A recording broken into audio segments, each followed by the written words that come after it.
Welcome back. This is a comparison video between Fruits Basket Collector's Edition Volume 7, the in-press version, and Fruits Basket TOKYOPOP Volumes 13 and 14. There's not really too much in terms of differences, like in terms of little tags I have. Although it is funny because it fits a lot. The covers actually fit a lot better, at least in one aspect, because you have Rin and Kurano, or Isuzu, on the TOKYOPOP covers, but then you have Ritsu and Rin or Isuzu on the yen press cover, which I think actually kind of fits better considering that it's mentioned in one of the creator commentaries in this one, that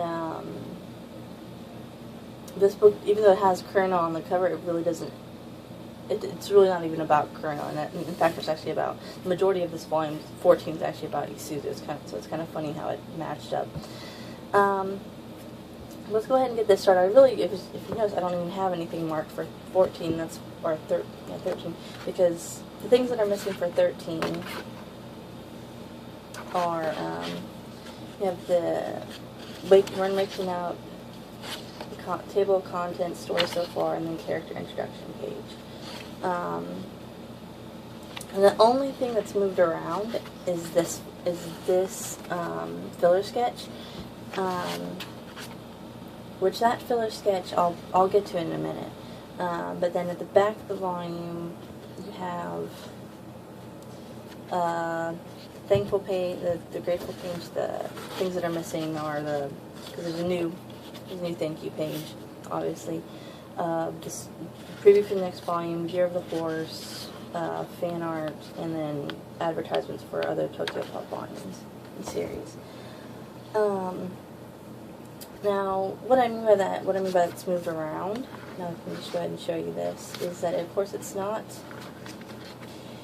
that one filler sketch should have been, let me flip back to it, it should have been here, but it's not, because they moved it. That's because of the papers, or the pages.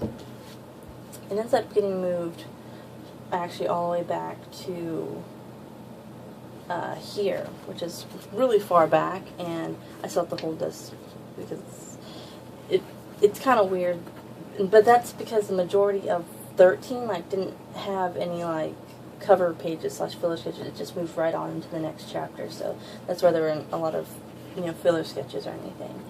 And I have to get back to that.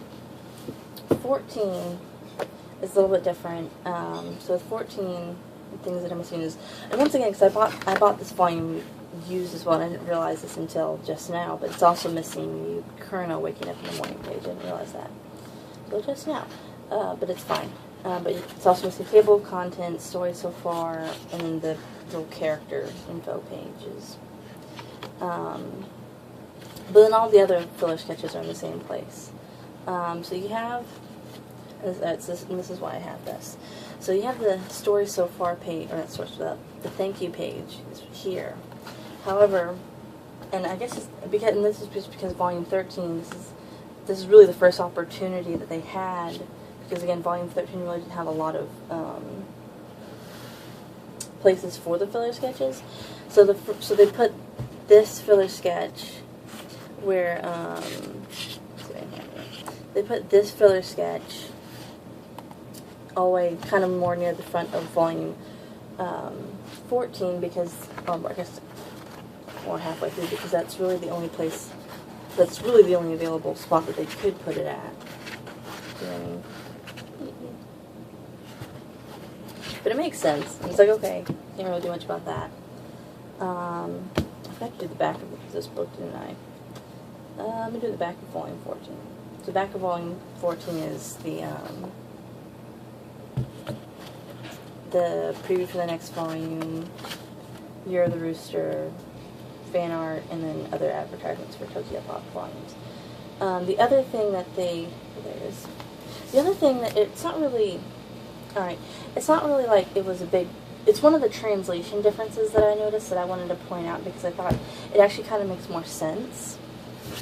And that is that the TOKYOPOP version, they mentioned earlier in chapter, what chapter is this? I find it. That's actually in chapter 81 about how about how Yuki and his parents kind of don't get along, and like how they use the metaphor of they like where is it, like they keep pushing the wrong buttons. Yeah, they say, oh, we keep pushing the wrong buttons, right? And so then later on in the chapter they kind of explain it, and Kakeru goes like, yeah, see, I get it, and he kind of has this little drawing here.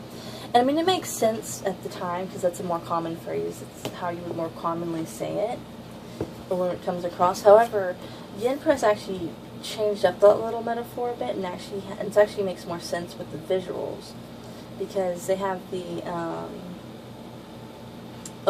instead of it being they keep they always are pushing through each other's wrong buttons. They're putting the buttons in the wrong buttonholes, and you go, okay, that's kind of a weird translation. It's kind of a weird, different way of changing the metaphor, and kind of it still means the same thing. It's just but different.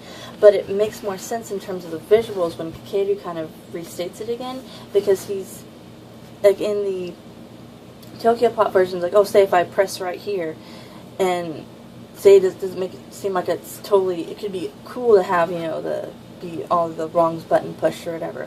But here it makes sense because he's actually saying, he's talking about having all the buttons in the wrong buttonholes, and the visuals actually match up to that. And if you can kind of see it to where the buttons are now all, that's why it's all zigzaggy there. It's all, the buttons are all mismatched.